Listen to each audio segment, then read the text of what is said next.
Move on to another news. Jorge Masvidal wants to fight Leon Edwards at the White House card.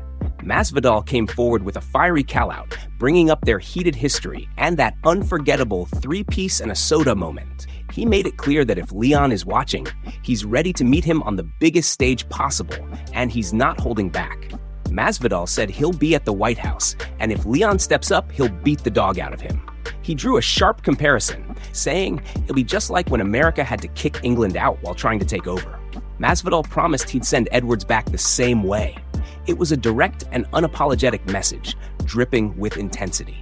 As Masvidal leaned into the patriotic angle, he reminded everyone that this fight would land on July 4th, America's birthday. He said if Leon represents England on that card, it would be the biggest mistake. Masvidal vowed to crash that party and turn it into something unforgettable. He compared it to another Tea Party moment, declaring he'd go wild on Edwards if the opportunity comes his way. The energy was raw, the message clear. Masvidal is ready to revisit the roots of 1776 and settle unfinished business with Leon Edwards on a stage like no other. He wants that fight to symbolize more than just a clash inside the cage. For him, it's about pride, history, and sending a statement that cannot be ignored. Masvidal ended by letting Leon know he's coming for him, and he's not worried about any obstacles in the way. This wasn't just a call-out. This was Masvidal digging deep into his roots, bringing history, patriotism, and personal rivalry all into one explosive challenge. His words carried that signature Street Fighter energy, and he made sure the message was loud and clear. If Leon Edwards dares to represent England on American soil during the White House card, Masvidal will be there to finish the job. Move on to another news. Corey Sandhagen is set to challenge Merab for the bantamweight title this weekend at UFC 320. And ahead of the fight, Sandhagen is radiating confidence.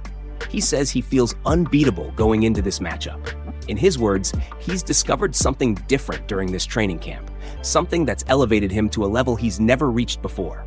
He explained that he's more confident than ever, that he believes in himself more than he's ever believed, and that his skills have improved across the board.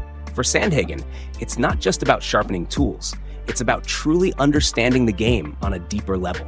He credited his team and coaches, acknowledging that while his own work has forged this growth, their support has been crucial in bringing it all together. He said that on fight night, he's going to be unbeatable. Why? Because he's hammered down every aspect of preparation in this camp. This isn't just hype. To him, it's the culmination of dedication, repetition, and belief. Sandhagen added that once he beats Merab, a man widely regarded as one of the greatest in the division, his stock is going to skyrocket. He sees this fight as a chance to not only prove something to the world, but also to himself. And after this victory, he wants to circle back for some big rematches to settle unfinished business. For Sandhagen, this year, next year, and his career as a whole feel brighter than ever. When breaking down the matchup, he pointed out how Merab typically wins. He wrestles, he grapples, he gets opponents tired, and then he drowns them with pressure. But Sandhagen is adamant that he won't let those things happen. He's confident that if Merab can't impose those two weapons, then he doesn't have many other ways to win. Sandhagen reminded everyone that he's never felt overly fatigued in a fight the way Merab's past opponents have, and he's never been held down on the ground for long stretches. To him, that's proof that he can nullify Merab's biggest strengths. He closed by saying this is going to be his night. He has more paths to victory, and once the cage door closes, he believes he will walk out as the new bantamweight champion. Move on to another news. Merab revealed the story of how he came to be known by the nickname The Machine, a name that has stuck with him throughout his UFC journey. According to Merab, the nickname didn't come from himself, but rather from one of his close teammates, Matt Frevola, also known as the Steamroller. Back when they were training together in New York, Frevola noticed something about Merab that stood out immediately: his relentless work ethic inside the gym. Merab recalled how Frevola told him, "You train like a machine." It wasn't just a casual remark. It was a reflection of the pace, the intensity, and the constant drive that Merab brought into every single training session. Frevola didn't just stop there. He suggested that the Machine should become Merab's official nickname. At first, it was something that started within the training room, but very quickly, it spread beyond that. Other teammates, including Chris Algio and several more training partners, began picking up on it. They started calling him the Machine every day in the gym, and the energy behind the name grew stronger. What began as a simple observation transformed into a badge of honor that matched Merab's personality and fighting style perfectly. He embraced it, and soon enough, it became a permanent part of his identity. Merab explained that he didn't go out of his way to give himself a nickname or try to create an image. Instead, it came naturally from the people who saw his work firsthand. He was training harder, longer, and with more consistency than anyone else around him. His reputation was built inside the gym, and the Machine became a direct reflection of that. Over time, the nickname followed him into competition. Fans, commentators, and the MMA world at large began recognizing him by it. What started as a small gym joke in New York evolved into one of the most fitting nicknames in the entire sport. For Merab, it was never about creating a brand or a gimmick. It was about showing up every day, giving max effort, and proving that he could keep going no matter what. Today, the Machine represents not just a name, but a mentality. It's the perfect symbol for Merab's relentless cardio, his non-stop pressure, and the energy that defines his style inside the octagon. Move on to another news. Robert Whittaker has opened up about the possibility of fighting Alex Pereira, and it's something he believes could realistically happen if he makes the move up to light heavyweight. Whittaker has already hinted earlier this year that 205 is a division he's been thinking about testing, and when speaking with Submission Radio, he admitted that the idea of facing Pereira at that weight wouldn't be bad at all. In fact, he said it might even be fun. Whittaker explained that this is a matchup he had his eyes on back when Pereira was still competing at middleweight. Even though the timing never worked out, the thought of sharing the octagon with him hasn't completely disappeared. For Whittaker, it's not out of the realm of possibility, especially with Pereira's current status as one of the most dangerous strikers in the UFC. But Whittaker didn't stop there. He also spoke about the light heavyweight landscape in general, mentioning the challenges that come with moving into a division filled with much larger athletes. When discussing Magomed Ankalaev, he pointed out the obvious size and reach advantages that fighters in this division bring to the table. As Whittaker put it, they're all tall, they've all got long arms, and everybody seems to be 6'3" and above. He described a fight with Ankalaev as a chess match, acknowledging just how difficult that type of matchup would be. He admitted that Ankalaev would be a nightmare to deal with stylistically, given his skill set, control, and the way he forces his opponents into uncomfortable positions. Still, Whittaker didn't sound intimidated.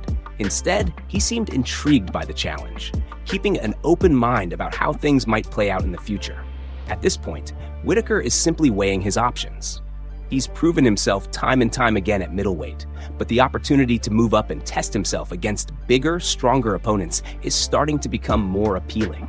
Facing Pereira would be massive, both for his career and for the fans. And the same goes for a potential showdown with Ankalaev. For Whittaker, it all comes down to timing. He's not rushing into a decision, but he knows that opportunities at light heavyweight are there. Whether it's Alex Pereira, Ankalaev, or another top contender, Whittaker is keeping the door wide open, and the future looks full of exciting possibilities. Move on to another news. UFC 322 in Madison Square Garden just got even bigger with the addition of a lightweight clash between Benoit Saint-Denis and Beneil Dariush. The two top 15 contenders are set to throw down in New York City on November 15th, and this matchup has serious implications for the division. Saint-Denis, currently ranked number 13, has been on a strong rebound. After suffering back-to-back losses, including a surprising knockout defeat to Dustin Poirier and a doctor stoppage against Renato Moicano, he's found his rhythm again. This year, he submitted Kyle Preplik in May and followed that up with another finish over Mauricio Ruffi in September. Those wins didn't just put him back on track, they re-established his reputation as a dangerous rising force in the division. On the other side, you have number 9 ranked Dariush, a veteran who has been through his own roller coaster. He once strung together an 8-fight winning streak between 2018 and 2022, which had him right on the edge of a title shot.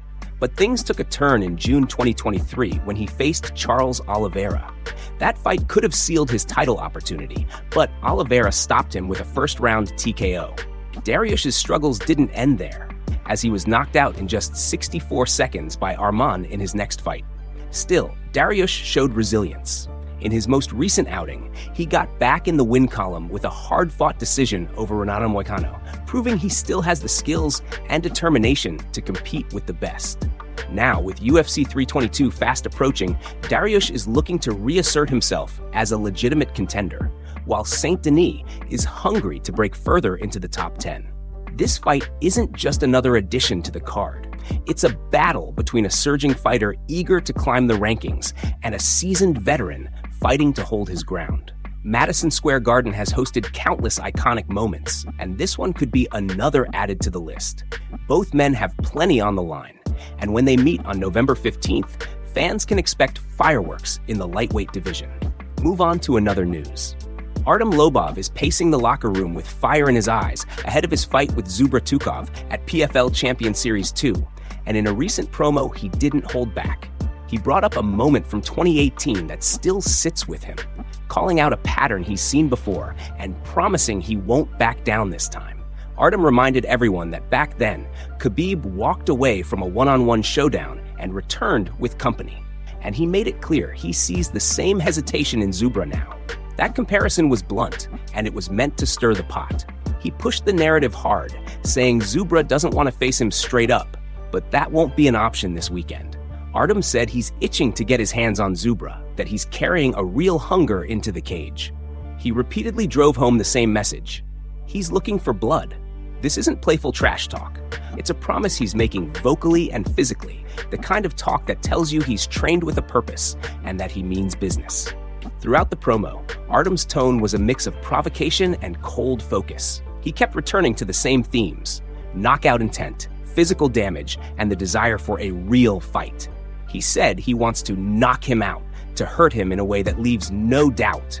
And he didn't hide the satisfaction he'd take from forcing Zuffa into that position.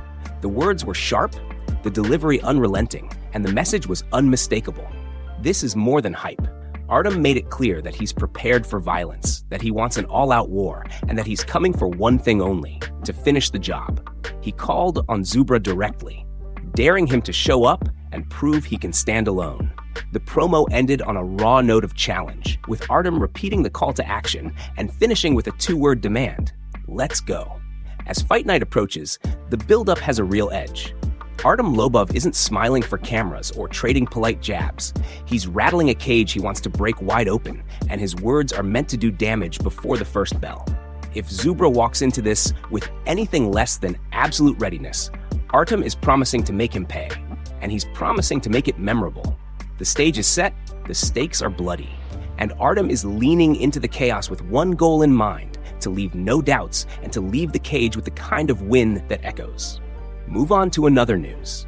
Dana White has revealed a huge announcement that will reshape the future of Zuffa boxing.